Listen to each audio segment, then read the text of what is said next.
Guaranteed है कि आपको पेपर में छप चुका है, पेपर में छप चुका है। एक्सरसाइज 10.1 में से क्वेश्चन नंबर 1, 2, 3 आप लोगों के भी दिमाग में चलता होगा ना कि काश मुझे भी कोई ये बता दे कि these are the important question. इस टाइप का क्वेश्चन भाई बहुत इंपॉर्टेंट चाहे तो आपका रूट 2 आएगा, रूट 3 आएगा, रूट 5 आएगा, रूट 7 आएगा या फिर रूट 11 आएगा।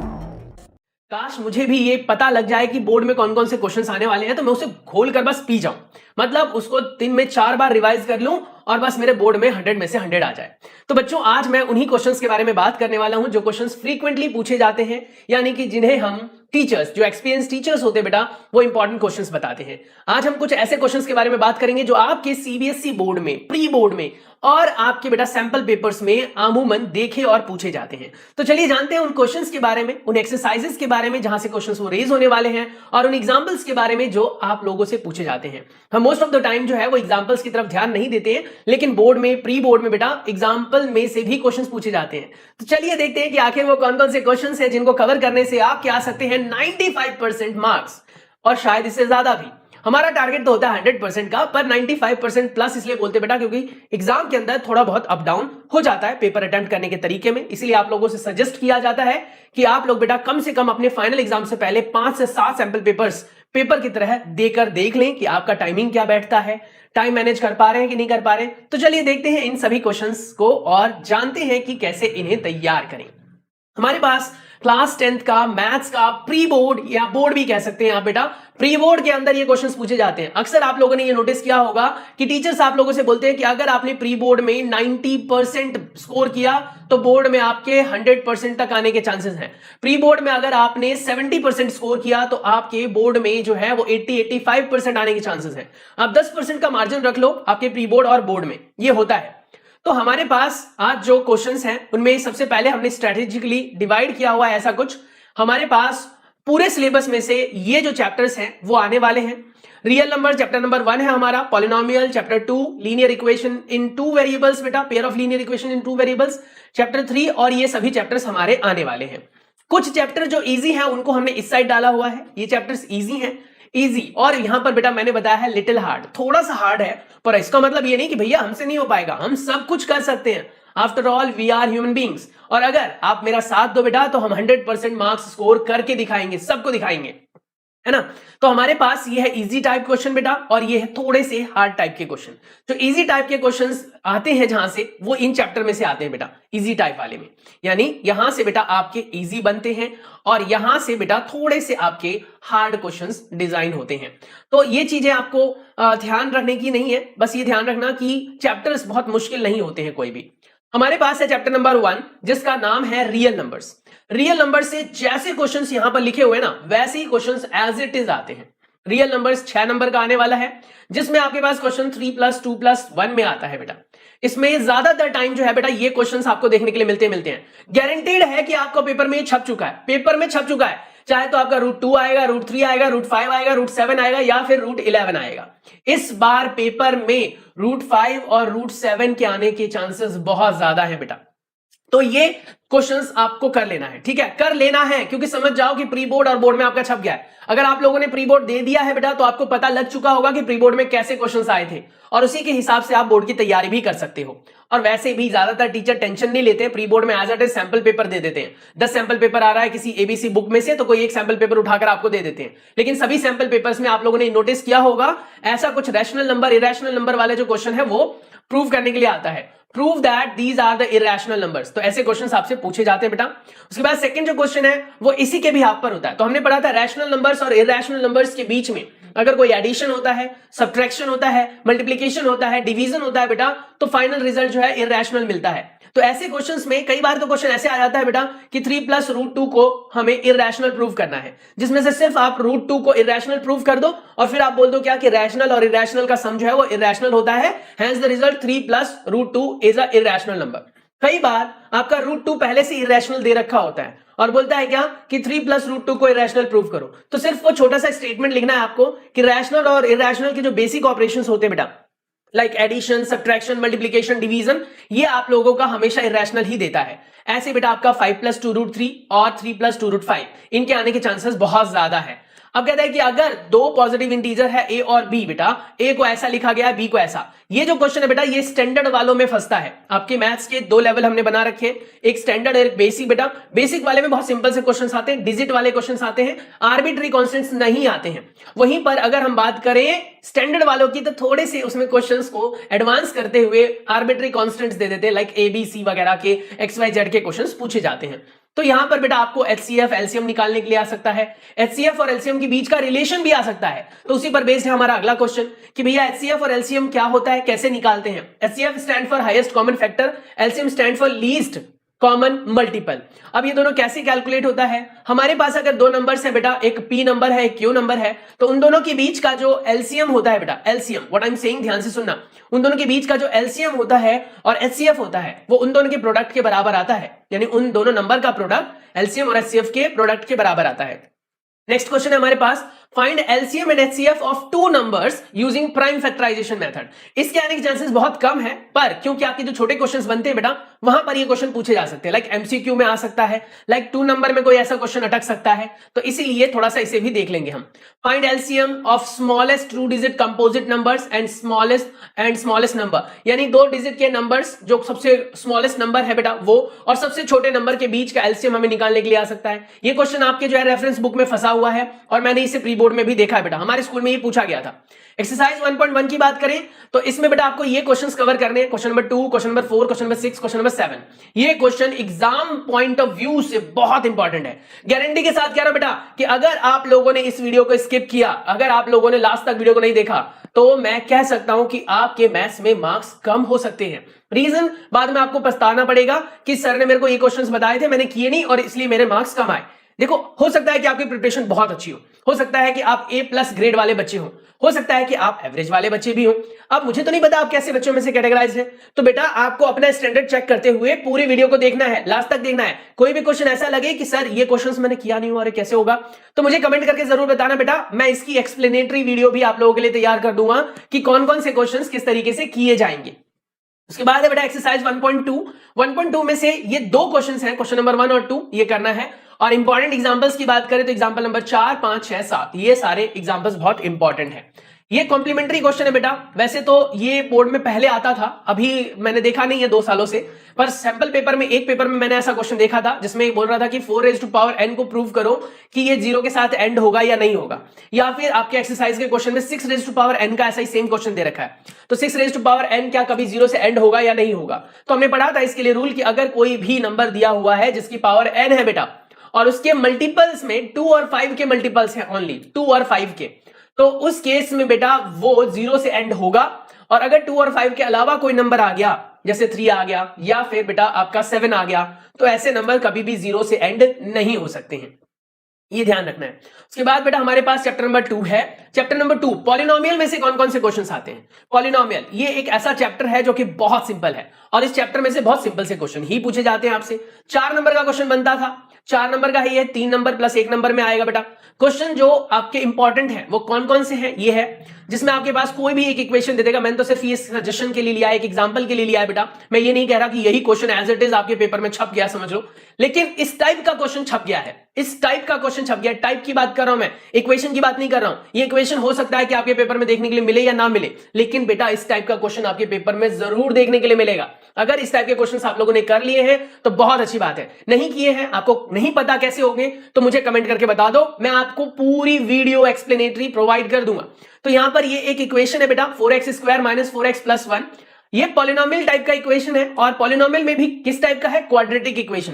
तो बेटा आपको क्वाड्रेटिक इक्वेशन के रूट्स निकालने आने चाहिए। कैसे निकालते हैं, तो 2 तरीके हमारे पास बेटा, या तो क्वाड्रेटिक फॉर्मूले से निकाल सकते हो जो चैप्टर नंबर 4 में पढ़ेंगे हम, या पढ़ चुके होंगे आप, और या फिर आप निकाल सकते हैं स्प्लिटिंग द मिडिल टर्म से, जो आपने 7th 8th और 9th क्लास में पढ़ा था। तो स्प्लिटिंग द मिडिल टर्म से आपको 2 रूट्स मिलेंगी, जिन रूट्स को बेटा आप अल्फा और बीटा के नाम से जानते हैं। किसी को भी अल्फा बोल सकते हो, किसी को भी बीटा बोल सकते हो, और अल्फा और बीटा के रिलेशनशिप को आपको यहां पर स्टैब्लिश करने के लिए आ सकता है, जिसको हमने पढ़ा हुआ है ना कि alpha plus beta is equal to होता है b/a माइनस का, है ना, और अल्फा इंटू बीटा होता है बेटा आपका c/a।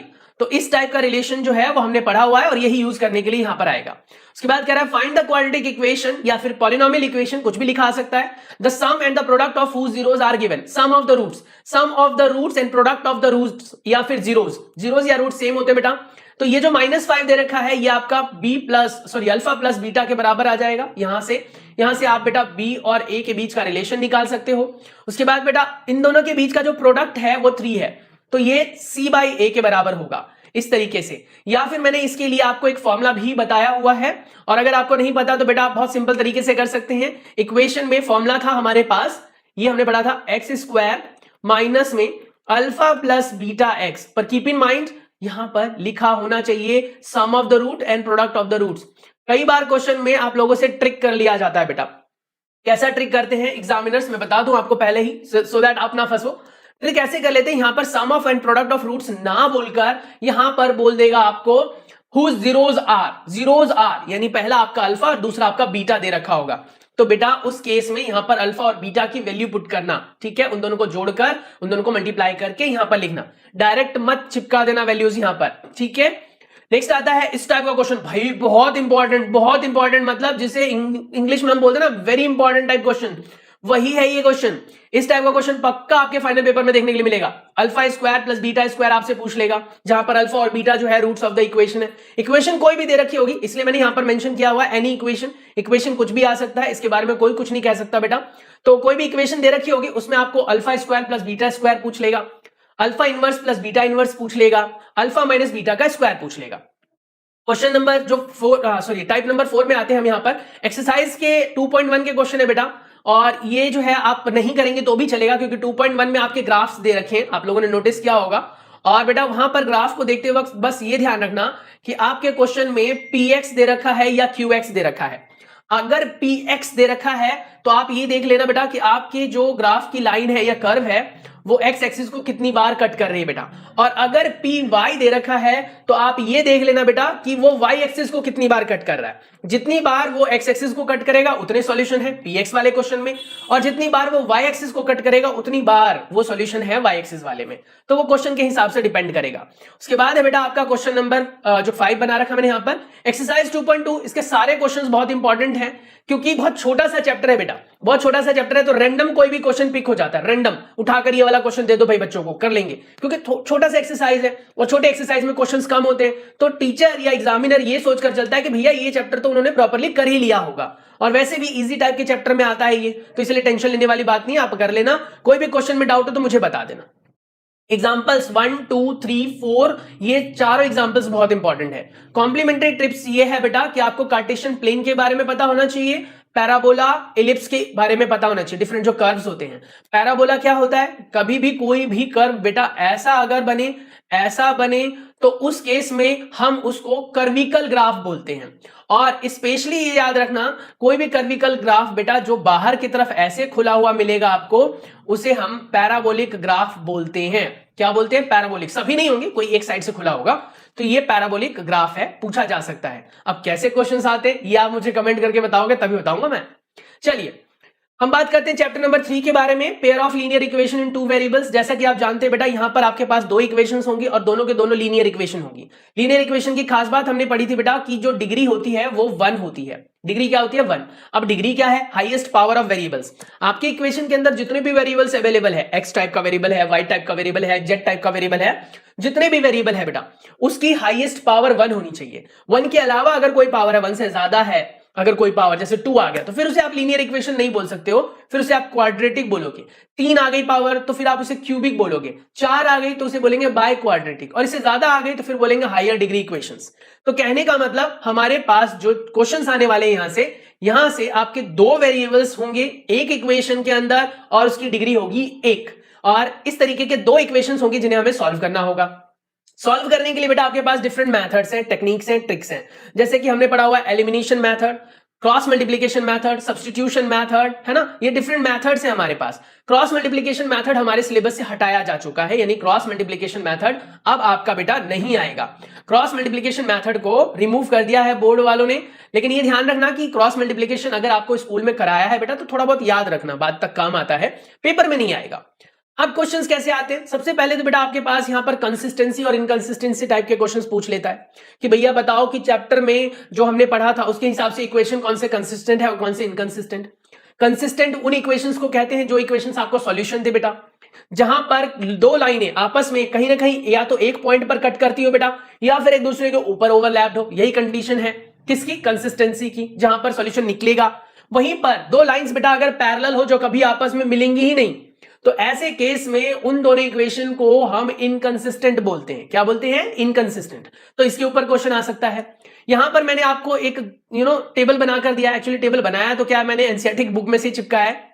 यहां पर आपके पास पेयर ऑफ लाइंस दे रखे हैं ये तीन, उसके बाद a1/a2 b1/b2 c1/c2 हमने निकाल रखा है अलग अलग जगह पर। देखो इस इक्वेशन में a1 है, b -2 है, c 0 है बेटा। इस इक्वेशन में a2 है, b 3 है और c -9 है। आपको पता होगा कोई भी जो लीनियर इक्वेशन इन टू वेरिएबल होता है उसका स्टैंडर्ड फॉर्म ऐसा होता है ax + by + c = 0। ये होता है ax + by + c = 0। यानी x के साथ जो कोफिशिएंट है वो आपका a होता है, y के साथ जो कोफिशिएंट है वो b होता है और z के साथ जो कोफिशिएंट है वो c। अब z तो कुछ पता नहीं चलेगा तो इसका मतलब कांस्टेंट टर्म जो है वो c होती है। अब कंडीशन याद रखना, जब लाइंस एक दूसरे को काटते होंगे, एक पॉइंट पर कट करेंगे बेटा, उसे कहेंगे यूनिक सॉल्यूशन। और वो एक ही पॉइंट पर कट करेंगे, उसके लिए कंडीशन है a1/a2 बराबर नहीं होना चाहिए b1/b2 के। दोबारा याद कर लो, a1/a2 बराबर नहीं होना चाहिए b1/b2 के। इसके बाद बराबर हो या ना हो हमें मतलब नहीं है, पहले दो बराबर नहीं होनी चाहिए। इसके बाद दो लाइनें जो एक दूसरे के ऊपर होंगी बेटा, एक दूसरे के ऊपर होने का मतलब एक दूसरे को ढक ले, मतलब एक लाइन के ऊपर दूसरी लाइन एग्जैक्ट। तब कंडीशन क्या होगी? तो बेटा उस केस में a1/a2 b1/b2 c1/c2 तीनों बराबर होंगे और तीसरे में पैरेलल जिसमें पहले दो बराबर होंगे और तीसरा बराबर नहीं होगा। जिसमें कंसिस्टेंट के दो केसेस है बेटा, ये कंसिस्टेंट है और ये भी कंसिस्टेंट है। ये वाला जो है वो इनकंसिस्टेंट है क्योंकि आप देख सकते हो यहां पर लिखा हुआ है नो सॉल्यूशन, सॉल्यूशन आता ही नहीं है। अब आते हैं क्वेश्चंस पर। पहला आता है find for consistency of pair of linear equation. बोलेगा कि कंसिस्टेंट है या नहीं है ये बताओ। या फिर क्वेश्चन ऐसा भी आ सकता है कि एक इक्वेशन दे देगा और बोलेगा कि बताओ कि एक दूसरी इक्वेशन बताओ आप या डिजाइन करो सो दैट दोनों इक्वेशन आपस में इंटरसेक्टिंग हो। यानी आपको ये कंडीशन याद रखनी है, दोनों लाइन एक दूसरे के ओवरलैप्ड हो, ये कंडीशन बनानी पड़ेगी। और दोनों लाइन के नो सॉल्यूशंस आ रहे हो तो ये कंडीशन बनानी होगी। तो ऐसा क्वेश्चन भी आ सकता है। Solve for the pair of linear equation in two variables. दो वेरिएबल्स की लीनियर इक्वेशन को सॉल्व करने के लिए आ सकता है। वो इक्वेशन कोई भी हो सकती है तो कुछ कह नहीं सकते बेटा। यहां पर एक कॉम्प्लीमेंट्री टिप्स है बेटा, यहां पर एक्स्ट्रा टिप है आपके लिए। आपके जितने भी वर्ड प्रॉब्लम है बेटा वो एनसीईआरटी से बाहर नहीं आएंगे। इस बार एनसीईआरटी से बाहर वर्ड प्रॉब्लम नहीं आने वाले हैं। एक आधा क्वेश्चन कोई आ भी जाएगा अगर तो वो ऑप्शन में होंगे सो दैट आप एनसीईआरटी के क्वेश्चंस को अटेम्प्ट कर पाओगे। समझ रहे हो? तो वर्ड प्रॉब्लम के सारे क्वेश्चंस आपको एनसीईआरटी से कर लेने, कोई भी नहीं छोड़ना। कुछ इंपॉर्टेंट वर्ड प्रॉब्लम्स होते हैं जो टीचर हाईलाइट करता है, वो क्वेश्चंस तो आपको पहले करने, उसके बाद बेटा बाकी के भी आपको ट्राई कर लेने हैं। ठीक है, चलिए अब बात करते हैं एक्सरसाइज की। एक्सरसाइज 3.1 में क्वेश्चन नंबर 4, 5, 6, 7 ये चार क्वेश्चंस बहुत इंपॉर्टेंट है बेटा। एक्सरसाइज 3.2 के अंदर जो है फर्स्ट क्वेश्चन की ये तीन पार्ट, सेकंड, फिफ्थ और सिक्स्थ। सेकंड क्वेश्चन पूरा और थर्ड क्वेश्चन पूरा, ये आपको करना है। उसके बाद बेटा नेक्स्ट एक्सरसाइज 3.3 जिसमें आपके क्वेश्चन फर्स्ट का फोर्थ पार्ट करना है बस, और सेकंड क्वेश्चन कंप्लीट करना है। वर्ड प्रॉब्लम है, कंप्लीट क्वेश्चन करना है, कोई डाउट आए तो आप लोगों ने पूछ लेना है।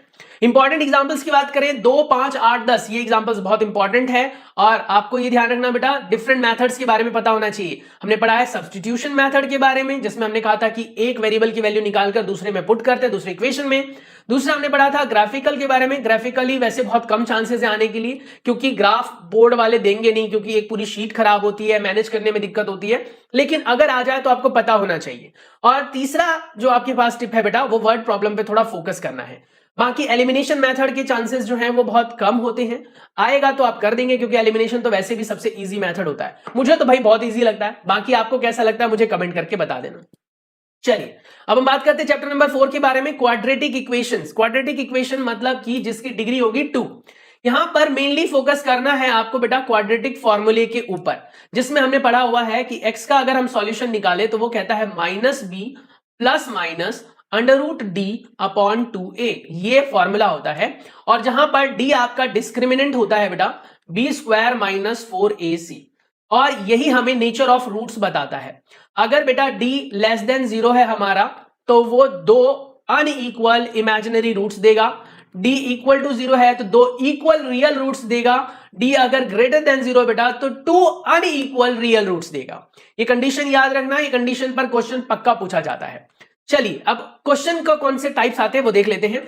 फाइंड द वैल्यू ऑफ के पक्का आएगा, डैम श्योर, ये क्वेश्चन छप चुका, ये समझ लो कि आपके पेपर में आएगा ही आएगा ये क्वेश्चन, के की वैल्यू निकालने के लिए। अभी मैंने रिसेंटली एक स्टडी की और स्टडी से मेरे को यह पता लगा कि बहुत सारे सैंपल पेपर में इस बार जो क्वेश्चन आए हैं वो डी की वैल्यू इमेजिनरी वाले के क्वेश्चन दे रखे हैं। इसका मतलब ये हो गया कि अब तक हमसे जो क्वेश्चन पूछे जाते थे के की वैल्यू निकालने के लिए, वो बोलता था कि के की वैल्यू निकालो जिसमें, ध्यान से सुनना मेरी बात, जिसमें 2 इक्वल रियल रूट्स होंगे क्वाड्रेटिक इक्वेशन के। लेकिन इस बार मैंने जो सैंपल पेपर को स्टडी किया है तो उसमें मैंने देखा है कि इस बार ऐसे क्वेश्चंस पूछ रहे हैं जिसमें डी की वैल्यू जो है वो नेगेटिव में जा रही है। तो अगर आपको ऐसे क्वेश्चंस के आइडिया है तो बेटा बहुत अच्छी बात है, नहीं है तो आप बेटा कोई भी रेफरेंस बुक से ऐसे क्वेश्चंस कर लीजिए, नहीं आते तो मेरे से पूछ लेना। चलिए question based on nature of roots के ऊपर आएगा, जो अभी मैंने बताया आपको। Solve quadratic equation using quadratic formula, जो बेटा यहां पर मेंशन करके दिया मैंने आपको। फैक्टराइजेशन मेथड भी आ सकता है जिसमें आपका स्प्लिटिंग द मिडल टर्म होता है ना। और स्प्लिटिंग द मिडल टर्म में हमने पढ़ा था कि पहले आपको उसको स्टैंडर्ड फॉर्म में लिख लेना है, ax² + bx + c के फॉर्म में इक्वेशन को।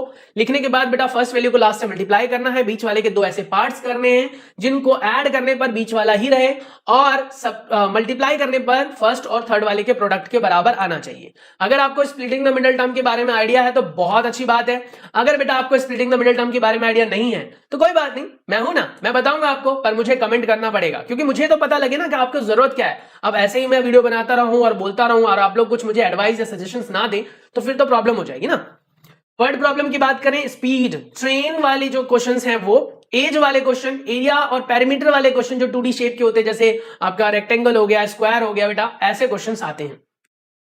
एक्सरसाइज 4.1 में से क्वेश्चन नंबर 2 कंप्लीट करना है, कोई भी दो राय नहीं, कोई भी दो ऑप्शन ही नहीं है आपके पास। यहां पर क्वेश्चन नंबर 2 है, 2 आएगा ही आएगा, एक पार्ट आ सकता है उसमें से, तो इसीलिए आपको कर लेना है। एक्सरसाइज 4.2 में से क्वेश्चन नंबर 1 का थर्ड पार्ट करना है, क्वेश्चन नंबर 3, 4, 5, 6 ये सारे कर लेने हैं। 4.3 में से बेटा क्वेश्चन नंबर 1 करना है, क्वेश्चन नंबर 2 के ये 2 पार्ट करने हैं, फर्स्ट एंड सेकेंड। और उसके बाद never miss example, do question number 1 from example 2, 3, 8 and 9। These are the very important questions जो पेपर में आते हैं और आएंगे ही आएंगे।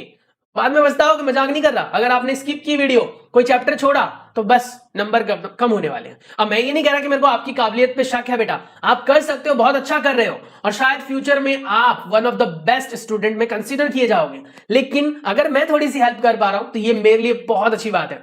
तो इसलिए वीडियो को लास्ट तक देखें, कोई भी आपको क्वेरी है तो कमेंट करें और बेटा मेरा नीचे व्हाट्सएप नंबर हाईलाइट हो रहा होगा तो उस पर आप मुझे टेक्स्ट कर सकते हैं। चलिए अब हम बात कर लेते हैं बेटा कॉम्प्लीमेंट्री टिप्स क्या है। तो कहता है क्या कि जो भी क्वेश्चन दिया जाएगा, जिस भी मेथड से दिया जाएगा बेटा, उसको प्रॉपर स्टेटमेंट के साथ करना है। क्वाड्रेटिक फॉर्मूले का बोलेगा यूज करने के लिए तो वही करना है बेटा, और अगर स्प्लिटिंग द मिडल टर्म से करते हो आप वहां पर तो मार्क्स नहीं मिलेंगे। तो कीप इन माइंड जो चीजें पूछी गई है उसके अकॉर्डिंगली डील करना है, एक्स्ट्रा कुछ भी नहीं करना है, ठीक है। अपनी तरफ से दिमाग नहीं चलाना है। टीचर आप लोगों को सजेस्ट करते होंगे बेटा कि आप ये ना आए तो इस मेथड से करते हैं, नंबर काट लेते हैं, नंबर कट जाते हैं। हाँ वो लास्ट ऑप्शन है, जब आपको क्वेश्चन आ ही नहीं रहा होता दूसरे मेथड से और आपको एक मेथड से पता है, दूसरे मेथड से जिससे पूछा उससे नहीं पता है, तो उसको लास्ट में करो। लास्ट में करो कि भैया मेरे को नहीं आता तो उससे अच्छा कुछ तो आता है, उसमें शायद हो सकता है आपके आधे एक नंबर मिल जाए, है ना, वो तो आपका ग्रेस मार्क हो गया, तो वो अलग चीज है। लेकिन आपको पता है कि भैया मेरे को सॉल्यूशन बताने, अल्फा और बीटा की वैल्यू बतानी है, पर साफ बोल रहा है कि वहां पर क्वाड्रेटिक फॉर्मूला लगाओ और आपने कर दिया स्प्लिटिंग द मिडल टर्म, और वो भी स्टार्टिंग में ही, तो बेटा मार्क्स नहीं मिलेंगे फिर। चलिए चैप्टर नंबर 5 की बात कर लेते हैं। चैप्टर नंबर 5 को थोड़ा सा टफ चैप्टर में से कंसीडर किया जाता है, वैसे एक्चुअली ये टफ नहीं है। जब मैंने चैप्टर को कराया था तो आप में से बहुत सारे बच्चे जो है वो रिस्पॉन्स कर रहे थे अच्छा, तो इसका मतलब ये चैप्टर तो टफ नहीं है। इस चैप्टर में से जितने भी क्वेश्चन आएंगे वो बहुत आसान आने वाले हैं। क्वेश्चन में सबसे इंपॉर्टेंट क्वेश्चन ऐसा है जिसमें बच्चे अटकते हैं, अटकते हैं, यानी कि आप भी इनमें से बेटा अटक सकते हो इस टाइप के क्वेश्चन में, जिसमें आपको SN का एक जनरल फॉर्मूला दे रखा होगा या फिर AN या TN का एक जनरल फॉर्मूला दे रखा होगा और वहां से बोलेगा आप सीरीज बताओ, वहां से बोलेगा 10th टर्म बताओ, वहां से बोलेगा सम ऑफ 12 टर्म्स बताओ। तो बेटा आपको क्या करना है, पहले तो आपको सीरीज ऑब्टेन करनी है। इस टाइप के क्वेश्चन में सबसे पहले आपको सीरीज ऑब्टेन करनी है। सर कैसे कर सकते हैं सीरीज ऑब्टेन? n की जगह बेटा आप 1 रखो पहले, ठीक है, फिर 2 रख लो, फिर 3 रख लो, फिर 4 रख लो। 4 टर्म्स रखनी है, 4 वैल्यूज रखनी है n की। आप 3 से भी काम चला सकते हो। 4 वैल्यू रख ली। अगर आपने यहां पर S1 निकाला, 1 रखा बेटा तो S1 मिल गया, तो आपका जो S1 होता है वही आपका बेटा A1 होता है, क्योंकि जो सम ऑफ फर्स्ट टर्म है वो तो फर्स्ट टर्म इटसेल्फ है। उसके बाद अगर S2 बोला मैंने तो इसका मतलब क्या बोल रहा हूं मैं, sum of first 2 terms. Sum of first 2 terms का क्या मतलब बेटा कि फर्स्ट टर्म और सेकंड टर्म का सम। तो A1 प्लस में A2 हो जाएगा यहां पर। और अगर मैंने S3 बोला बेटा तो इसका क्या मतलब है, सम ऑफ फर्स्ट 3 टर्म्स, यानी A1 प्लस A2 प्लस में A3। अब इससे आपके पास 3 इक्वेशंस बन गई, एक ये हो गया, दूसरा और तीसरा। इन तीनों इक्वेशंस को आपस में आप सब्स्टिट्यूशन मेथड, एलिमिनेशन मेथड से सॉल्व करके A और A1 या A2 इनकी वैल्यू निकाल सकते हो। और जब हमें A1 और A2 पता लग गया ना तो हम D निकाल सकते हैं, और जब हमें A और D मिल गया ना तो हम पूरी सीरीज निकाल सकते हैं, और फिर हम AN भी निकाल सकते हैं और SN भी निकाल सकते हैं। ऐसे बेटा आपको AN के क्वेश्चंस भी करने के लिए मिल जाएंगे। AN के क्वेश्चन में आपको A1 डायरेक्ट मिल जाएगा, A2 डायरेक्ट मिल जाएगा, सब्ट्रैक्ट कर दोगे तो D मिल जाएगा। चलिए क्वेश्चन नंबर 2 टाइप की बात कर लेते हैं। यहां पर कॉमन डिफरेंस के ऊपर बेस्ड क्वेश्चन आ सकते हैं बेटा, एमसीक्यू में मिसिंग टर्म के ऊपर बेस्ड क्वेश्चन आ सकते हैं। ये ध्यान रखना, इसके ऑप्शनल एक्सरसाइज को भी करना है। ये यहां पर बहुत इंपॉर्टेंट चीज है बेटा। किसी भी स्टार्टिंग के अभी तक मैंने 4 चैप्टर्स के बारे में आप लोगों के साथ डिस्कशन किया, और उन चारों चैप्टर में मैंने कहीं पर भी ऑप्शनल एक्सरसाइज या एक्स्ट्रा क्वेश्चन की बात नहीं की। मैं यहां पर कह रहा हूं कि इस चैप्टर में से ऑप्शनल एक्सरसाइज के क्वेश्चंस भी आ सकते हैं, कर लेना। एग्जाम्पल जो है आपका 16 मैन्युफैक्चरिंग ऑफ टीवी वाला, वो बहुत इंपॉर्टेंट है। ये सैंपल पेपर में मैंने 2 सैंपल पेपर्स में देखे हैं बेटा, और ये 3-4 साल पहले भी आया था, तो हो सकता है कि इस बार भी आ जाए। उसके बाद बेटा question number 4, if 2 APs have same और कॉमन डिफरेंस तो 100 टर्म के बीच का डिफरेंस बताओ। ये क्वेश्चन आपके एक्सरसाइज 5.2 का क्वेश्चन नंबर 12 है बेटा।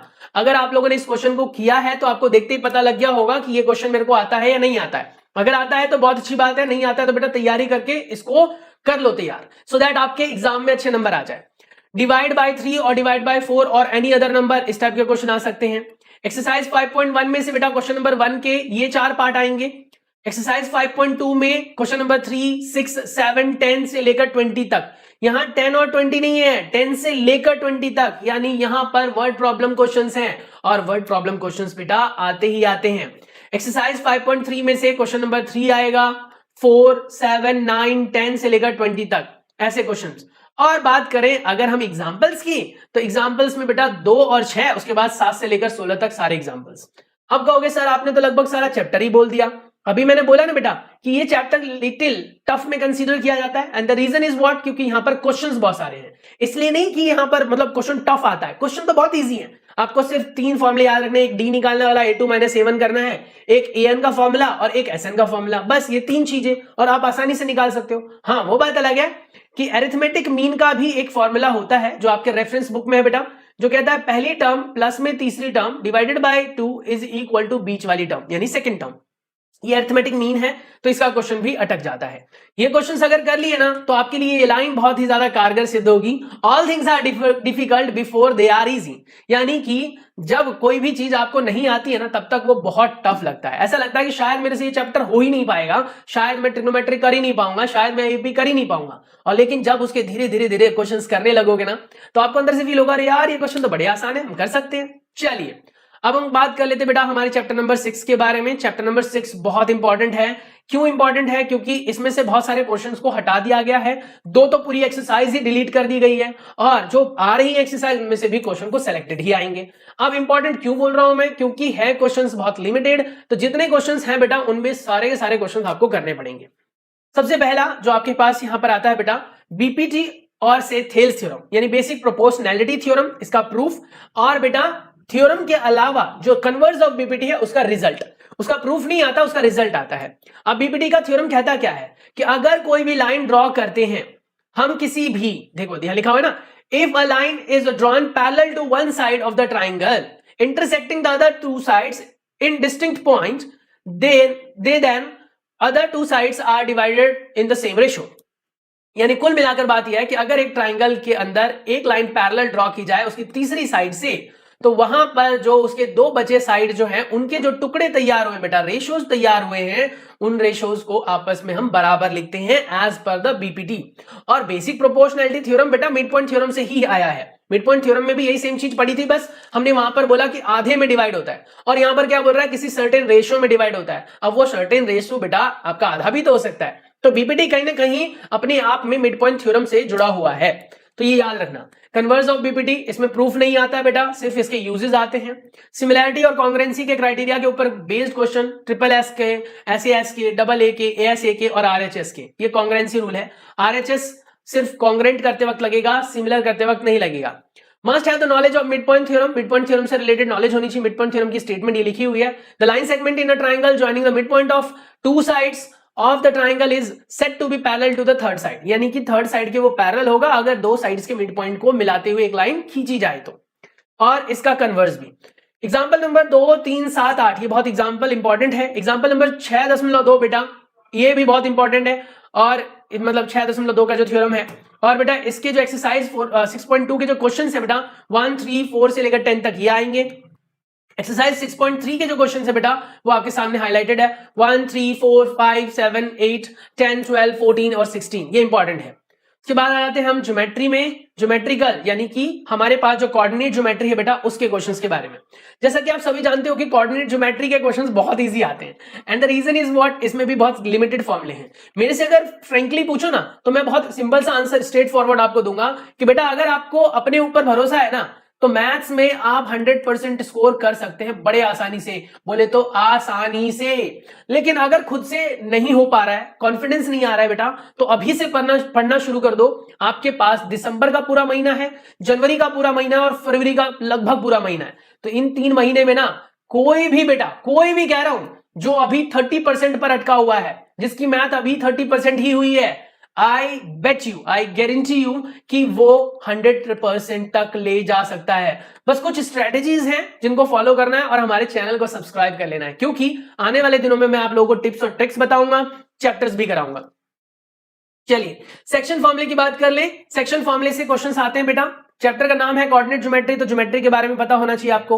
एब्सिसा क्या होता है, ऑर्डिनेट्स क्या होते हैं, कोऑर्डिनेट्स क्या होते हैं, एक्स एक्सिस पर वैल्यू क्या होती है, वाई एक्सिस पर वैल्यू क्या होती है, कितने क्वाड्रेंट्स होते हैं, हॉरिजॉन्टल वर्टिकल लाइंस क्या होते हैं, कंपोनेंट्स क्या होते हैं, ओरिजिन कहां पर होता है, उसके कोऑर्डिनेट क्या होते हैं, डिस्टेंस फॉर्मूला क्या होता है, सेक्शन फॉर्मूला क्या होता है, मिड पॉइंट फॉर्मूला क्या है, ये सब आपको पता होना चाहिए। एरिया ऑफ ट्राइंगल और सेंट्रॉइड ऑफ ट्राइंगल ये बेटा पहले पूछा जाता था, अब नहीं आता है, मतलब इस साल इसके क्वेश्चंस नहीं आने वाले हैं। ना तो आपसे एरिया ऑफ ट्राइंगल का कोई क्वेश्चन पूछा जाएगा और ना ही बेटा आपका यहां पर सेंट्रॉइड ऑफ ट्राइंगल आएगा, नहीं आएगा। तो ये कह रहा है सेक्शन फॉर्मूला इंटरनली ओनली, हालांकि सेक्शन फॉर्मूले में इंटरनली और एक्सटर्नली दोनों होते हैं, पर आपसे इंटरनली पूछा जाएगा। Mid point formula, bisect, trisect, bisect का मतलब 2 बराबर हिस्से, ट्राइसेक्ट का मतलब 3 बराबर हिस्से।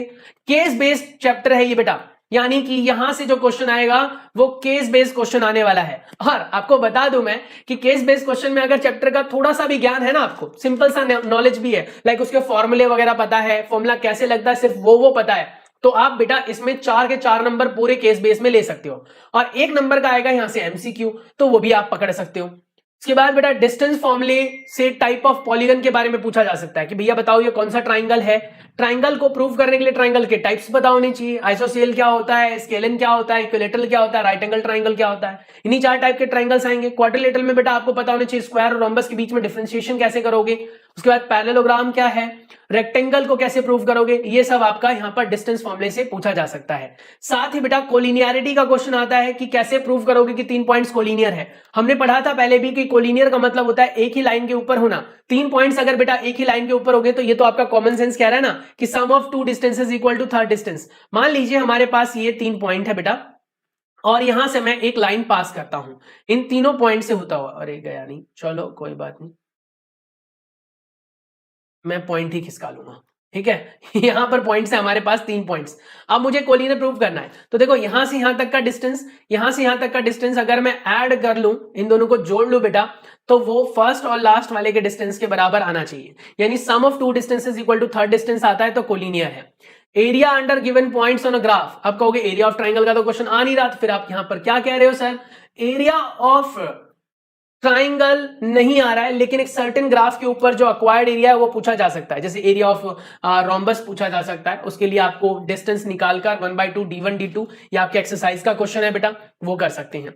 Must have knowledge of Cartesian plane, point on axis, abscissa और ऑर्डिनेट। एक्सरसाइज 7.1 में बेटा ये क्वेश्चंस बहुत इंपॉर्टेंट है, 3, 4, 5, 7, 9 और 10। एक्सरसाइज 7.2 में बेटा ये क्वेश्चंस बहुत इंपॉर्टेंट है, 1, 2, 3, 4, 5, 8, 9। एग्जाम्पल बहुत इंपॉर्टेंट जो एग्जाम्पल्स हैं बेटा वो ये है 2, 3, 4, 5, 7, 8, 9, 10। क्योंकि सारे दे दिया आपने, चैप्टर छोटा है और ये तो हम सिर्फ तब बात कर रहे हैं जब हम एनसीईआरटी तक लिमिटेड है। एनसीईआरटी के अलावा के क्वेश्चन की तो बात ही नहीं की। मैं आने वाले दिनों में बेटा आपको कुछ अलग से भी क्वेश्चंस प्रोवाइड करूंगा, जो आरडी और आरएस के क्वेश्चंस हम पिक करेंगे, सिलेक्टिव क्वेश्चंस, और वो बंच ऑफ क्वेश्चन मैं आपको प्रोवाइड करूंगा और फिर हम उसका सॉल्यूशन भी करेंगे। समटाइम्स टू फाइंड रेशो के क्वेश्चंस आ सकते हैं। कॉम्प्लीमेंट्री टिप्स की बात करें, ऑलवेज रेडी विद योर फॉर्मूले because they are easy to use. यहां पर फॉर्मूले के साथ आपको तैयार रहना है, क्योंकि फॉर्मूले बेटा लगाने अप्लाई करने बहुत आसान होते हैं। अब आ जाते हैं हम उस चैप्टर पर, जो चैप्टर बेटा हमारे को परेशान करता है। ये चैप्टर का नाम है chapter number 8, introduction to trigonometry. लगभग मैंने जो ऑब्जर्वेशन किया है, मेरा लगभग 15 साल का कैरियर है बेटा, 15 साल का एकेडमिक कैरियर है, यानी 15 साल से मैं सिर्फ बच्चों को पढ़ा रहा हूं। इसके अलावा मैंने जो पढ़ा वो तो अलग टाइम है। 15 साल से मैं बच्चों को पढ़ा रहा हूं और मैंने 15 सालों में जो ऑब्जर्व किया है, लगभग 30% बच्चे ही कहते हैं कि ट्रिग्नोमेट्री उनसे हो जाएगी, बाकी 70% बच्चे साफ हाथ उठा देते जी हमसे ट्रिग्नोमेट्री नहीं होगा, क्योंकि हमारे जो आगे बच्चे थे, मतलब जो हमारे सीनियर्स थे बेटा, वो कहते थे ट्रिग्नोमेट्री बहुत टफ है तो हमसे भी नहीं हो पाएगा। पहले ही अगर आपने दिमाग में सोच लिया कि ट्रिग्नोमेट्री टफ है तो कैसे कर पाओगे भैया? कोई स्ट्रेटेजी तो होगी करने की। जब टीचर कर सकते हैं तो बच्चों से क्यों नहीं होगा? अरे एक बार में नहीं होगा, 2 बार में नहीं होगा, पर कर तो सकते हैं। तो चलो सर बताओ मुझे स्ट्रेटेजी क्या है। तो चलो आज हम बात करते हैं पहले स्ट्रेटेजी के बारे में, और स्ट्रेटेजीज के साथ साथ बेटा कुछ क्वेश्चंस के बारे में। सबसे पहले अगर स्ट्रेटेजी की बात करें तो ट्रिग्नोमेट्री की खास बात यह है कि सभी के सभी एक्सरसाइज में, जितने भी एक्सरसाइज हैं आपके बेटा, उसके जो बेसिक क्लास आपको टीचर प्रोवाइड करता है, लाइक कि किस एक्सरसाइज में क्या बातें हैं जो करनी है आपको, कौन कौन से फॉर्मूले हैं, वो सब एक पेपर पर लिख लो। लिखने के बाद उसे डेली रात में 3-4 दिन तक रिवाइज करो डेली। उसके बाद आप देखोगे कि आपके अंदर ट्रिग्नोमेट्री के फॉर्मूले जो ना फिट हो जाएंगे, और जब आपके दिमाग में वो फिट हो गए ना, क्वेश्चन करना आसान, स्टेप्स लगाने आसान, कॉन्सेप्ट बहुत इजी। तो ये आपका की पॉइंट है। तो पहले फॉर्मूले पढ़ने, फॉर्मूले याद कर लेने बेटा, क्योंकि जो चीजें याद करने की उसमें ज्यादा दिमाग नहीं लगाना है, उसको तो बस समझ लो, रट लेना है कि ये ऐसे होता है तो ऐसे ही होता है। अब सभी चीजों के प्रूफ के पीछे भागने लगे ना, तो आपका जो सिलेबस है ना बहुत ज्यादा वास्ट हो जाएगा, बहुत ज्यादा ब्रॉड हो जाएगा। इसलिए कुछ चीजें हमें दिमाग नहीं लगानी होती, भैया यही है फॉर्मूला तो यही करना है बस। तो इस टाइप से आपको याद रख लेना है। उसके बाद क्वेश्चंस के टाइप्स की बात करें, एक तो ऐसा क्वेश्चन बहुत सिंपल बेसिक वाले चैप्टर्स में जो है आपके क्वेश्चंस वो आ सकते हैं। बेसिक वालों का जो पेपर होता है बेटा, उसमें एंगल्स ऐसे आते हैं 30 डिग्री 45 डिग्री, इजी एंगल्स होते हैं, और बेटा क्वेश्चन भी बहुत आसान होते हैं। स्टैंडर्ड वालों के लिए थोड़ा सा कॉम्प्लेक्सिटी बढ़ा देते हैं, यानी कि वहां पर वो क्या करते हैं, रेशियोज में पूछ लेते हैं क्वेश्चंस, है ना, जैसा मैंने पहले भी बताया। तो इस टाइप का एक क्वेश्चन बहुत सिंपल सा आएगा, एमसीक्यू में आ सकता है बेटा। क्वेश्चन नंबर जो 2 टाइप का है वो Pythagoras theorem, question based on Pythagoras theorem, like if tan a is equal to this तो find sec a tan b cos a। हालांकि आपने नोटिस किया होगा जो हमारा चैप्टर नंबर 6 हमने पढ़ा था ट्राइंगल्स, उसमें से चैप्टर के अंदर जो एक कॉन्सेप्ट था कभी पाइथागोरस थ्योरम प्रूव करने वाला, उसका यूज करने वाला, वो हट चुका है। पर क्योंकि 9th स्टैंडर्ड में आप लोगों ने पाइथागोरस थ्योरम पढ़ा हुआ है, उसके यूज पढ़े हुए हैं, तो वही यहां पर भी यूज कर सकते हैं, जिसमें हमने पढ़ा था ना, हाइपोटेन्यूज का स्क्वायर इज इक्वल टू होता है बेस का स्क्वायर प्लस परपेंडिकुलर के स्क्वायर के बराबर, वो आप यहां पर पुट करेंगे। This is the very important question, very very important question, ये तो बहुत इंपॉर्टेंट है। ऐसा क्वेश्चन पक्का आएगा, चाहे तो tan के फॉर्म में आएगा बेटा, चाहे cot के फॉर्म में आएगा, चाहे sec के फॉर्म में आएगा। ये 3 तरीके से आ सकते हैं। इसमें आपको कुछ नहीं करना होता, राइट साइड में जो डिजिट दे रखी होती है ना वैल्यू, इसको देखना होता है कि इस फला फला ट्रिग्नोमेट्री रेशो के अंदर वो कौन से एंगल पर आता है। जैसे √3 10 का 60 पर आता है, तो राइट साइड में √3 की जगह 10 60 लिख देंगे। 1/√3 जो है वो 10 30 पर आता है, तो यहाँ पर 10 30 लिख देंगे। फिर दोनों तरफ एंगल्स को कंपेयर करेंगे और ए और बी की वैल्यू निकाल लेंगे, खत्म। नहीं आता है तो कमेंट करके बता देना, मैं आपको सेपरेट वीडियो में समझा दूंगा। एक्सरसाइज 8.1 के क्वेश्चंस की बात करें बेटा, तो question number 3, 7, 9, 10 these are the very important questions. आप समझ के देखो ना, अगर मान लो आपके एक्सरसाइज के अंदर बेटा 10 क्वेश्चन है, 12 क्वेश्चन है, उसमें से मैंने अगर लगभग 40% या 50% या 60% रिड्यूस कर दिया तो काफी हल्का हो गया ना आपके लिए। पहले जो दिमाग में था यार पूरे एक्सरसाइज के क्वेश्चंस कैसे करूंगा, तो मैंने लिमिटेड कर दिया कि इस एक्सरसाइज में इन 10 क्वेश्चन में से बेटा, एक्सरसाइज 8.1 में 10 क्वेश्चन में से ये 4 क्वेश्चन करने हैं बस। क्वेश्चन जो 5 टाइप का आता है वो आता है एक्सरसाइज 8.2 में से 1 2 3 क्वेश्चन, 3 तो है वो कंप्लीट करना पड़ेगा, इंपॉर्टेंट है ये। एक्सरसाइज 8.3 में से क्वेश्चन नंबर 3 कंप्लीट और 4 भी कंप्लीट करना है। और बेटा 7th जो है वो है वेरी इंपॉर्टेंट एग्जांपल्स, जिनमें से बेटा एग्जांपल नंबर 1 8 और 10 इस पर मेनली फोकस करना। ये मैंने कलर चेंज करेगा, 1 8 और 10 ये बहुत इंपॉर्टेंट है, और इसके अलावा भी आपको कर लेने चाहिए मेरे अकॉर्डिंगली। ये टेबल आपको याद होना चाहिए, अगर आपको याद है बेटा टिप्स पे तो बहुत अच्छी बात है, क्योंकि इससे टाइम बच जाता है। अदरवाइज आपको स्टार्टिंग में 15 मिनट पहले मिल जाएगा सीबीएसई बोर्ड के अंदर, और एचबीएसई बोर्ड में भी 15 मिनट मिलता है, लेकिन वो कहने का ही होता है। तो स्टार्टिंग में मिल जाएगा, आप लास्ट शीट के ऊपर बेटा इस टेबल को बना सकते हैं। टेबल बनाने का तरीका बहुत ही सिंपल सा है, साइन थीटा की वैल्यू पहले निकाल लो, उसको उल्टे ऑर्डर से लिख दो, पीछे की तरफ से तो कॉस मिल जाता है, डिवाइड कर दो तो 10 मिल जाता है, यानी साइन अपॉन कॉस करके।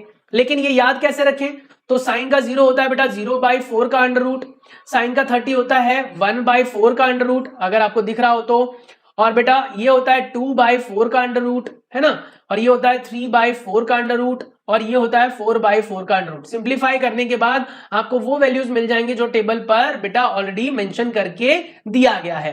तो ये सिंपल सी बात है, तो टेबल याद कर लेना। इसके बाद बेटा और भी है यहाँ पर कुछ कॉम्प्लीमेंट्री टिप्स।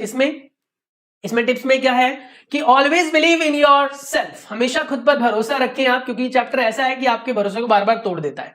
तो हमेशा खुद पर भरोसा रखें, हमेशा प्रैक्टिस करते रहें। चैप्टर हार्ड नहीं है, चैप्टर इजी है, मुझे आ सकता है तो आपको भी आ सकता है, मेरे अंदर भी वही दिमाग है जो आपके अंदर है बेटा, बस उसे यूज करने के तरीके को बढ़ाना है। और वैसे भी एक टीचर 10, 12, 15 साल से सेम चीजें पढ़ा रहा है और पढ़ रहा है तो उसको तो याद होगा ही, तो उनसे कंपेयर तो मत ही करो। बाकी ये ध्यान रखो कि आप भी कर सकते हो।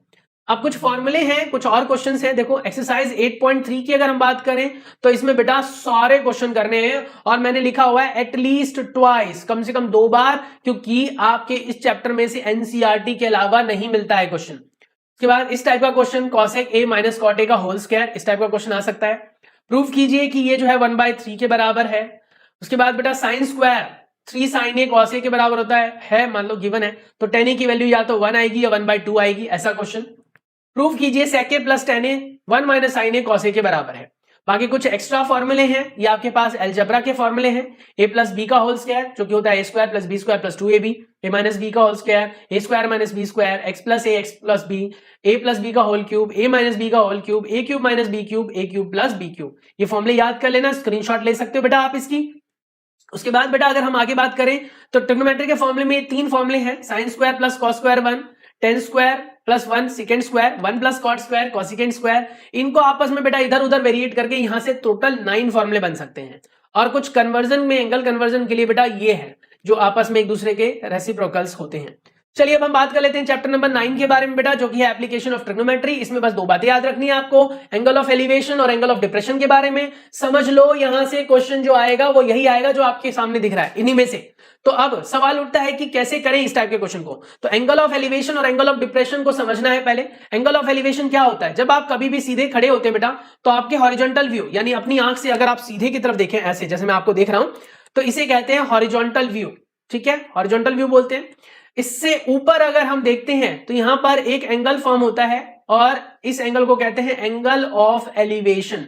क्या बोलते हैं बेटा, एंगल ऑफ एलिवेशन। जब आप किसी चीज को ऊपर देखते हो, जैसे कुतुब मीनार के खड़े होकर नीचे आप कुतुब मीनार से ऊपर देखें, या किसी बिल्डिंग के नीचे खड़े होकर आप बिल्डिंग के टॉप को देखने की कोशिश करें, तो वो एंगल ऑफ एलिवेशन हो गया। वहीं पर अगर बेटा आप किसी बिल्डिंग के ऊपर हैं और किसी हॉरिजॉन्टल व्यू से, अपने हॉरिजॉन्टल व्यू से अगर आप नीचे की तरफ देखते हो तो यहां पर एक एंगल बनता है और जिसे बोलते हैं एंगल ऑफ डिप्रेशन। क्या बोलते हैं बेटा, angle of depression. Angle of elevation और डिप्रेशन के क्वेश्चंस आपको पता होने चाहिए। आपको बस ये ध्यान रखना है बेटा कि ट्रिग्नोमेट्री का जो चैप्टर आपने पढ़ा, चैप्टर नंबर 8, उसमें आपने जो पढ़ा है ना एंगल टेबल, कि साइन 0 पर क्या होता है, साइन 30 पर क्या होता है, साइन 45 पर क्या होता है, साइन 60 पर क्या होता है, 90 पर क्या होता है, वो चीजें आपको याद रखनी है। वो टेबल याद रखना है, वही यूज होगा। साथ ही यहां पर एक एक्स्ट्रा बात क्या याद रखनी है, हमेशा ट्राइंगल के अंदर आप वो ट्रिग्नोमेट्री रेशियो लेना जिसको याद करने के लिए हमने पढ़ा ना, पंडित बद्री प्रसाद हर हर बोले, वो हमने उस चैप्टर में भी पढ़ा था, चैप्टर 8 में, और यहां पर भी यूज होगा बेटा। तो पंडित बद्री प्रसाद हर हर बोले सोना चांदी तोले, यानी साइन कॉस 10। तो ये जो ट्रिग्नोमेट्री रेशियो है बेटा ये आपको पता होनी चाहिए, और यूज करते वक्त आपको ये याद रखना है ट्रिग्नोमेट्री का रेशियो वो पिक करना है जिसमें एक साइड ऑलरेडी गिवन हो और एक साइड आपको निकालनी हो। ठीक है, ये सारी बातें याद रहेंगी। तो चलिए अब हम बात करते हैं क्वेश्चंस कैसे आते हैं। Always keep in mind that you must have knowledge about angle table. हमेशा एंगल टेबल के बारे में आपको पता होना चाहिए इस चैप्टर को प्रॉपर्ली करने के लिए। Angle of elevation bottom to top, angle of depression top to bottom. Case based study question आता है यहां पर बेटा, तो यहां पर भी ज्यादा दिमाग नहीं लगाना, क्योंकि जहां पर केस बेस्ड स्टडी क्वेश्चन आएगा तो वो क्वेश्चंस इजी आने वाले हैं। और आपको पता ही है केस बेस्ड स्टडी क्वेश्चन में 4-5 पार्ट होते हैं और उनमें जो है वो पार्ट्स एमसीक्यू में होते हैं, तो कर सकते हैं हम आसानी से। You need to use such angle, tan, cos और sin, ये 3 ही एंगल इस्तेमाल करेंगे हम, tan थीटा, cos थीटा और sin थीटा। इसके अलावा मत करना, और आपको ऐसे यूज करना है सो दैट एक साइड गिवन हो और एक साइड आपको निकालनी हो।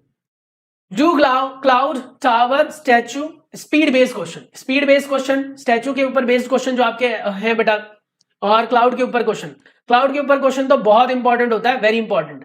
और ये शायद आप लोगों ने अभी तक किया भी ना हो। अगर आप लोगों ने कर रखा है तो मुझे कमेंट करके बता देना, नहीं किया हो तो भी बता देना कि मैंने नहीं किया, सो दैट मैं करवा दूं। उसके बाद √2 की वैल्यू, √3 की वैल्यू याद रखें बेटा, रिक्वायर्ड होगी तो यूज कर लेना। एक्सरसाइज 9.1 में जो एग्जांपल है 2, 4, 5, 6, 7, जिसमें से स्पेशली बेटा 5 और 7 बहुत इंपॉर्टेंट है। एक्सरसाइज 9.1 में जो क्वेश्चंस है वो है 5, 6, 8, 10, 13, 14, 15, जिसमें से 6, 13, 14, 15 ये इंपॉर्टेंट है। उसके बाद do some extra questions to improve confidence. इसमें बेटा एनसीईआरटी के ही क्वेश्चंस आते हैं, पर क्योंकि थोड़ा सा ट्रिकी कर देते हैं, ट्रिकी इन द सेंस कि थोड़ा बहुत क्वेश्चन को घुमा देते हैं, तो मैं सजेस्ट करूंगा कुछ एक्स्ट्रा क्वेश्चन भी कर ले। इसमें कॉम्प्लीमेंट्री टिप क्या है आपके लिए, always keep in mind angle will provide you the information about tallness of the body. Body कितनी बड़ी है या छोटी है। कई बार यहां पर बच्चे अटक जाते हैं, सर हमें क्या पता लगेगा कि बिल्डिंग बड़ी है या टावर, सर हमें क्या पता लगेगा कि कौन सी चीज बड़ी है और कौन सी चीज छोटी। अरे भैया, जिसका एंगल ऑफ एलिवेशन ज्यादा होगा उसको ज्यादा गर्दन ऊपर करके देखना पड़ रहा होगा, और जितना ज्यादा आप गर्दन को ऊपर करके देख रहे हो इसका मतलब वो उतना ही ऊंचा है। तो जिसका एंगल ऑफ एलिवेशन ज्यादा है बेटा वो समझ लीजिए उतना ही ऊंचा है, या फिर कह लो जितना एंगल ऑफ डिप्रेशन ज्यादा है वो समझ लीजिए उतने ऊपर से देखा जा रहा है। बस इतनी सी चीज है। सर्कल वाले चैप्टर की बात करें, सर्कल वाले चैप्टर में बेटा थ्योरम नंबर 10.1 ये प्रूफ करने के लिए भी आ जाता है कई बार, और थ्योरम नंबर 10.2 का यूज करने के लिए आ जाता है, ये याद रखना। उसके बाद दो टेंजेंट्स टीपी और टीक्यू जो है सर्कल पर ड्रॉ किए गए एक्सटर्नल पॉइंट से, तो ये क्वेश्चन बहुत इंपॉर्टेंट है। एंगल पीटीक्यू ट्वाइस है एंगल ओपीक्यू के। लगभग मैंने बेटा 7 सैंपल पेपर्स में इसको ऑब्जर्व किया है। वो हालांकि सेम बुक नहीं थी, अलग अलग बुक्स थी, लेकिन मैंने 7 सैंपल पेपर अलग अलग पब्लिकेशंस के देखे और उनसे ऑब्जर्व करके मैंने कंक्लूजन निकाला कि ये क्वेश्चन अमूमन पूछा जा रहा है, और जो कि आपके एग्जाम्पल का पार्ट है। एग्जाम्पल नंबर 2 और 3 बहुत इंपॉर्टेंट है बेटा, 2 ऊपर ही मेंशन कर दिया है मैंने यहां पर, 3 और एक बार देख लेना। क्वाड्रिलेटरल एबीसीडी है, सर्कमस्क्राइब वाला क्वेश्चन है, AB प्लस CD बराबर है AD प्लस BC, इस टाइप का क्वेश्चन पूछा जाता है। एक्सरसाइज 10.1 में से क्वेश्चन नंबर 1, 2, 3, एक्सरसाइज 10.2 में से क्वेश्चन नंबर 2, 3, 5, 6, 7, 8, 9 से लेकर 13 तक। इनमें से भी बेटा जो व्हाइट कलर से मेंशन्ड है वो बहुत इंपॉर्टेंट है, इनको पहले कर लेना, ठीक है। और ये याद रखना, जब तक हमें कोई चीज नहीं आती है ना तब तक ही डिफिकल्ट लगता है, उसके बाद तो आसान हो जाता है ना। चलिए चैप्टर नंबर 11 की बात कर ले, area related to circle. Total जो हमारे पास क्वेश्चन यहां से बनते हैं वो 2-2 नंबर के 2 क्वेश्चंस बनेंगे। आपको 2D शेप्स के बारे में पता होना चाहिए, 2D शेप के पैरामीटर, एरिया, सर्कमफेरेंस वगैरह के बारे में पता होना चाहिए। 2D शेप में आपके पास circle, sphere, rhombus, parallelogram, rectangle और स्क्वायर ऐसे शेप्स आते हैं, तो उनके बारे में आपको पता होना चाहिए। उसके बाद सर्कमफेरेंस का फॉर्मूला होता है, एरिया ऑफ सर्कल का फॉर्मूला होता है, उसके बाद बेटा एरिया ऑफ सेमी सर्कल का फॉर्मूला होता है, ये सब आपको याद रखना। सर्कमफेरेंस होता है 2πr, एरिया ऑफ सर्कल होता है πr square, area of semi circle πr square divided by 2, area of circular path of ring, ring क्या होता है बेटा, एक सर्कल के अंदर से दूसरे सर्कल को काटकर हटा दिया जाए तो रिंग बनेगा, जिसका फॉर्मूला होगा πr square minus πr square, और ये जो कैपिटल आर है बेटा वो बाहर वाला सर्कल का रेडियस होगा, स्मॉल आर जो है बेटा वो अंदर वाले सर्कल का रेडियस होगा। एक्सरसाइज 11.1 में से ये क्वेश्चन इंपॉर्टेंट है, जिसमें से क्वेश्चन नंबर 2, 12 और 14 बेटा बहुत इंपॉर्टेंट है, इसको आप हाईलाइट कर सकते हो, अपने बुक में मार्क कर सकते हो। एग्जाम्पल नंबर 1 और 2 मोस्ट इंपॉर्टेंट कह सकते हो, बहुत इंपॉर्टेंट, और साथ में बेटा ये कुछ कॉन्सेप्ट्स हैं। सबसे पहले आता है माइनर आर्क क्या होते हैं। माइनर और मेजर आर्क की बात करें तो ये नीचे वाला जो हिस्सा आपको दिखाई दे रहा है ये माइनर आर्क है बेटा, इसके अलावा जो बाहर बचा हुआ हिस्सा दिख रहा है आपको ये मेजर आर्क है, ये मेजर है ये माइनर है। उसके बाद बेटा मेजर को यहाँ हाईलाइट किया हुआ है। उसके बाद आता है सेक्टर के बारे में, तो ये जो छोटा सा हिस्सा आपको दिखाई दे रहा है this is called minor sector, और जो बड़ा हिस्सा दिखाई दे रहा है बेटा जो व्हाइट कलर से है आपका वो है मेजर सेक्टर। उसके बाद सेगमेंट की बात करें, जो छोटा सा हिस्सा है ये दिस इज कॉल्ड सेगमेंट। गौर से देखो तो सेक्टर जो है रेडियस और आर्क से बन रहा है, किससे बन रहा है बेटा, रेडियस और आर्क से, आर्क मतलब ये आर्क, रेडियस एंड आर्क, ठीक है। और वहीं पर बेटा अगर हम इसकी बात करें लेंथ ऑफ आर्क, ठीक है, ये हटा दो, ये आरसी लिखना, ठीक है। और यहां पर बेटा अगर हम इसकी बात करें तो ये कॉर्ड ये लाइन कॉर्ड कहलाती है, कॉर्ड और आर्क से बन रहा है, इसमें रेडियस यूज नहीं हो रहा है, ये है आर्क और रेडियस, ये है कॉर्ड और आर्क से। एरिया ऑफ माइनर सेक्टर का πr स्क्वायर इंटू में θ/360, पेरीमीटर ऑफ माइनर सेक्टर का 2r प्लस में theta upon 360 into 2 pi R, area of major sector ये दे रखा है, पेरीमीटर ऑफ द सेक्टर ये दे रखा है, length of minor arc, length of major arc, ये फॉर्मूले आप याद कर सकते हैं बेटा। उसके बाद आता है बेटा आपके पास chapter number 12 surface area and volume. Surface area and volume में बेटा आपको टेबल याद करनी है। ये इस टेबल में फॉर्मूले हैं, cuboid, cube, right circular cylinder, right circular cone, sphere और हेमिस्फीयर, यही शेप्स हैं जो आपके पेपर में आएंगे बेटा। इनके अलावा कुछ नहीं आएगा। बाकी आपका एक फ्रस्टम हुआ करता था कभी, वो आपके सिलेबस से हटा दिया गया है। इनके फॉर्मूले यहां पर मेंशन्ड है, ये फॉर्मूले आप देख लेंगे और बेटा नोट डाउन कर लेंगे। क्वेश्चंस कैसे आएंगे, सीएसए टीएसए के ऊपर बेस्ड क्वेश्चन आएगा बेटा। जब तक सीएसए और टीएसए क्वेश्चन में मेंशन नहीं होता तो आपको शेप देखकर ये अंदाजा लगाना है कि उसका एरिया कैसे निकलेगा। वॉल्यूम ऑफ द कंटेनर के ऊपर बेस्ड आएगा। वॉल्यूम का सर हमें कैसे पता चलेगा कि क्वेश्चन वॉल्यूम के ऊपर बेस्ड है या एरिया के ऊपर, तो वॉल्यूम टाइप का क्वेश्चन आएगा तो फिल्ड विद लिखा आएगा, filled with air, filled with water, find the volume, ऐसे कुछ लिखा हुआ मिलेगा। उसके बाद बेटा यहां पर व्हाइट वॉश से रिलेटेड क्वेश्चंस आएंगे, जितने वॉल्स हैं जितने सर्फेसेस हैं उनका निकालना है तो उसके अकॉर्डिंग आएंगे। इंपॉर्टेंट एग्जांपल में बेटा 1 2 3 4 5 6 7 सारे ही हैं, पर 2 4 6 पर फोकस करना है। एक्सरसाइज 12.1 में से क्वेश्चन नंबर 1 2 5 और 9 बहुत इंपॉर्टेंट है, 6 7 भी हमें कर लेना है। एक्सरसाइज 12.2 में से क्वेश्चन नंबर 4 5 7 बहुत इंपॉर्टेंट है, 3 भी साथ में कर लेना है। उसके बाद कह रहा है whenever you need to evaluate area then look for the shape like close और open। अगर आप एरिया निकालते हो तो शेप को देखना है क्लोज है या ओपन है, उसके अकॉर्डिंगली उसका फॉर्मूला डिजाइन होगा। उसके बाद बेटा एनसीईआरटी बुक जो एग्जाम्पलर है आपका वो कर लेना है। गुलाब जामुन वाला क्वेश्चन, टेंट वाला क्वेश्चन, पेंट वाला क्वेश्चन, डोम वाला क्वेश्चन, वाटर वाला क्वेश्चन, ये बहुत इंपॉर्टेंट है। Always use slant height formula according to Pythagoras formula. वैसे तो हमने निकालना पढ़ा भी हुआ है, एल स्क्वायर होता है is equal to H square plus R square, but हमें एल निकालना है तो बेटा ये उधर जाकर अंडर रूट हो जाएगा, तो इतनी सी चीज है। उसके बाद बेटा स्टैटिक्स के क्वेश्चन आते हैं। क्वेश्चन जो आपका चैप्टर नंबर 13 से आता है बेटा, टोटल मार्क्स 7 है यहाँ पर, और यहाँ से मीन मोड मीडियन के क्वेश्चन पूछे जाएंगे। बहुत सिंपल है, मिसिंग फ्रीक्वेंसी वाला क्वेश्चन कर लेना, empirical relationship between mean mode mean हमने पढ़ा हुआ है वो पढ़ लेना। बिलो और मोर वाले क्वेश्चन में सीएफ कैसे निकालते हैं बहुत इंपॉर्टेंट है, बहुत इंपॉर्टेंट है, वेरी इंपॉर्टेंट क्वेश्चन है बेटा, ये कर लेना। उसके बाद model class, median class, mark, range, coefficient of range, ये सब पढ़ लेना। डेटा और टाइप्स के बारे में पता होना चाहिए, डेटा क्या होती है, टाइप्स ऑफ डेटा क्या होती है। एग्जांपल 1 2 3 4 5 4 नहीं 5 और 8 बहुत इंपॉर्टेंट है, 8 तो सबसे ज्यादा इंपॉर्टेंट, तो कर लेना। एक्सरसाइज 13.1 में क्वेश्चन नंबर 3 बहुत इंपॉर्टेंट है। एक्सरसाइज 13.2 में क्वेश्चन नंबर 2 बहुत इंपॉर्टेंट है। एक्सरसाइज 13.3 में क्वेश्चन नंबर 2 बहुत इंपॉर्टेंट है। प्रोबेबिलिटी की बात करें तो इसमें आपको सैंपल स्पेस के बारे में पता होना चाहिए, फेस कार्ड के बारे में पता होना चाहिए, कलर कार्ड के बारे में पता होना चाहिए।